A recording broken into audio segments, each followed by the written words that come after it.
So the machine is left-handed operation, which means your operators are going to stand here on the left-hand side.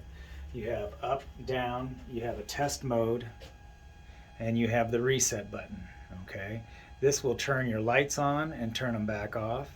But in order to get the machine to go up, you start down and you slide your fingers up, all right? And the further I slide them up, the faster the machine goes. If I want to come down, I start up and I drag my fingers down. Okay? Okay. 2 fingers or the broad side of the thumb work the best. Up, down, and if I want to do just a little tiny micro increase, I only move my thumb just a little bit. And as you're dialing your patient in, that will be pretty handy, and you'll want to do it that way. You'll also notice over here that there aren't anything over here where you can choose your technique factor. All of that is done on the computer, and we'll come back to that in a minute. The other features of the machine here is everything that's black is something that either you touch as the operator or the patient touches, and therefore can be wiped down or will need to be wiped down with Cavi wipe or alcohol. What's the preferred? I think isopropyl alcohol is preferred. Cavi wipes are good, just as long as they're not the 1 minute kill time. The 1 minute kill time Cavi wipe has an extra ingredient in it that just dissolves plastic, and it won't take long for it to ruin it. It actually rots it from the inside. So anywhere that you're touching, you can wipe it down. Your Is it the percentage of isopropyl? The highest percentage, and then you can cut it with water, 50-50. So if you get 70%. I have 91% and I have 70. Yeah, do the 90% and cut it in half with water. That's perfect. Okay. You have a brake here which allows the temple supports to move forward. You may find that you don't need to use the brake. The temple support moves forward fine by itself. You can, when you put your patient in, you can tighten the temple supports around their head here. This slides up and down so that it meets the middle of the forehead. Okay? And then the middle of the forehead is met by this. This right here, this pad here. This strap here is designed to scoot around the back of their head and then also tightens down. You probably won't need this for the pans, but this is pretty critical for the 3D stuff. And you'll get the training on the 3D stuff a little bit later on, but that helps stabilize the patient because during a 3D shot, your patient's going to be standing there for about a minute, and this will help keep them locked in. This is the chin rest. It comes off. It's flippable and reversible. It's only flipped if you need it during a particular 3D shot. So 90% of the time you're going to leave it just like this. We have bite sticks for the patients to put their mouth on. And is that only for a pan or is that for cone beam as well? Now I'm going to leave the trainer up to you. There seems to be a little bit of change in that. Like we would use a bite stick for a pan, and inside of this box here next to you, Doc, there is more patient apparatus.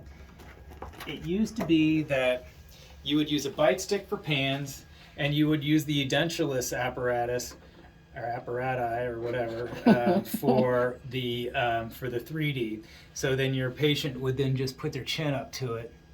But what they're finding that is you kind of want to open up the contacts on a 3D, especially if your patient's got metal restorations in there. Open up the contacts, that helps some of that noise dissipate, and you won't get as much scatter. This, once they put their teeth into the grooves of the bite stick, that kind of opens the contact a little bit. Okay. On 3Ds, and your trainer will go over this when you have the more formal training. They may also tell you to pack cotton rolls on either side of the area of interest to also help with scatter reduction. Okay.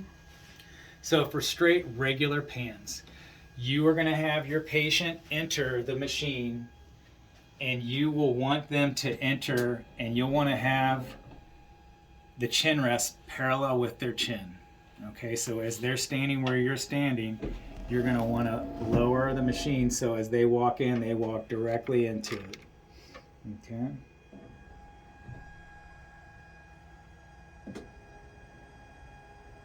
You don't want them reaching for it. You don't want them squatting down for it. You want them to walk right in and put their teeth onto the grooves of the bite stick. Now, once they do that, your patient is locked in. They can't move forward and they can't move backwards.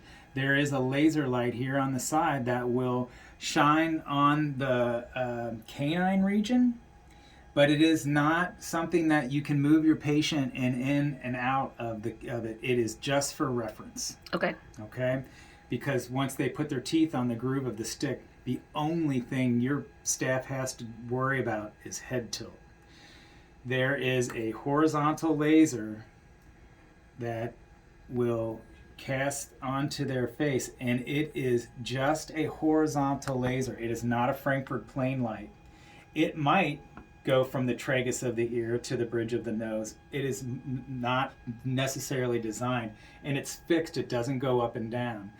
It is a horizontal reference for your staff to look at the horizontal plane and then look at the occlusal plane, and you want to have them angled down about 10 degrees of down angle. So when you're putting your patient in here, you have them walk into the machine with their chin parallel to the chin rest. Teeth go onto the grooves of the bite stick.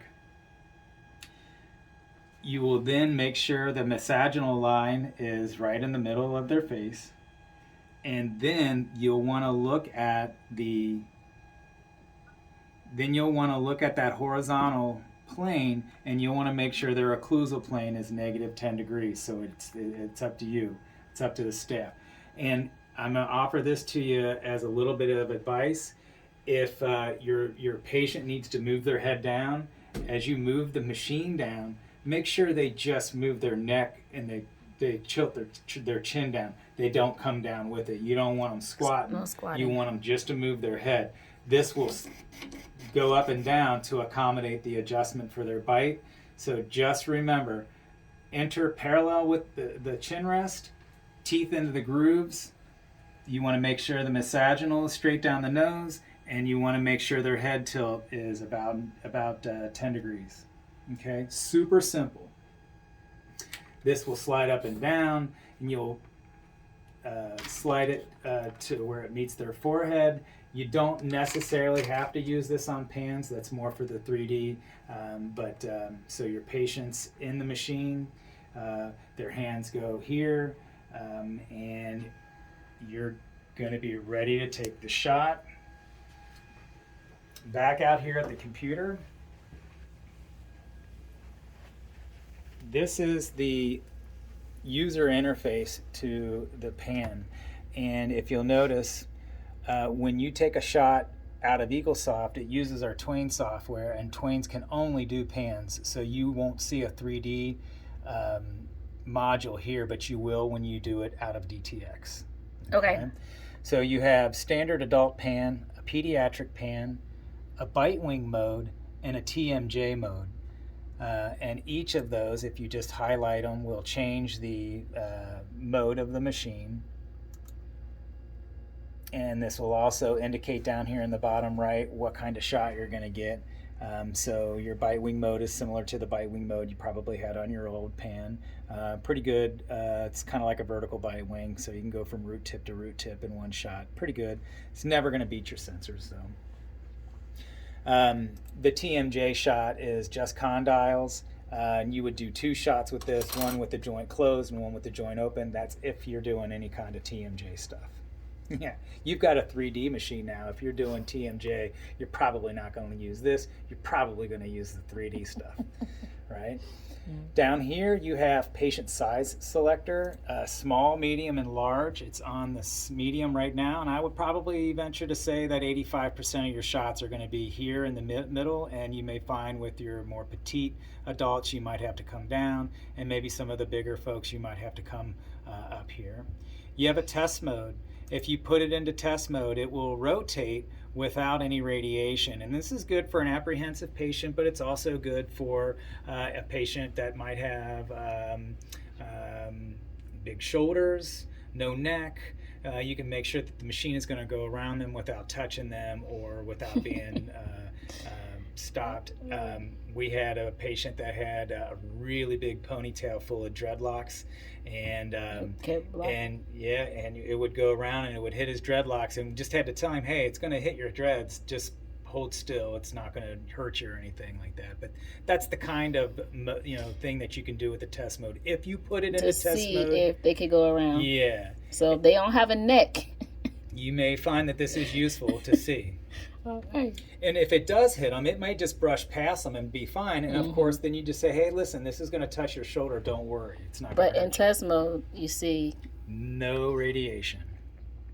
So if I take it out of test mode and we go back to regular pan, you can see the technique factor here, and you can see what their dose is going to be. You can see that it's a 9-second scan, and 58 microsieverts is what they're going to get. The interesting thing to note about here is this pan is segmentable. This is a feature that's a requirement in Germany.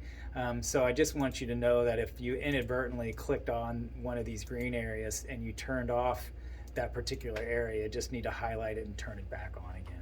So green is go. Green is go. If it's gray is, that means it's going to be that area is gone. Omitted. Yeah. Gray is gone. Green is go. Right. Okay. Down here in the information bar, it tells you what you need to do. And in this case, it says to press the home button to get the device ready. Oh, we have to read it. Yeah, you got to read some things. You said you were a reader. I am. All right.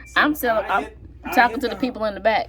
I hit the home button. Okay. And now it says that it's ready for the pan, and it's green. Green is good. And if you look over on the pan, there is a green light at the top of the pan that's also indicating that it's ready to go.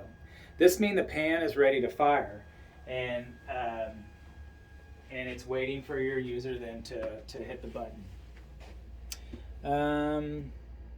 That is pretty much it for the user interface. Okay. So again, you're going to probably always use this, and you're probably always going to use that.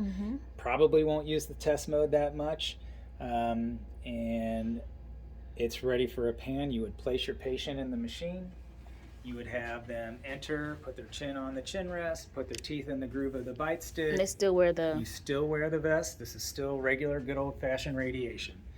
And you will press and hold this button the entire time. You'll hear the machine move. You're going to hear an audible tone and a light indicating that there's an exposure happening. In 9 seconds, the exposure will be done. The machine's still moving, and we're still holding until you hear that little chime. Okay, then you can let go of the button. You will then be presented with a preview of your image. We didn't have anything, but here's the preview. We would simply hit OK, and then we click Return All, and it returns the images into EagleSoft. Okay? Okay. So I'm going to upload this to YouTube, and then I'll send the link to the team. There are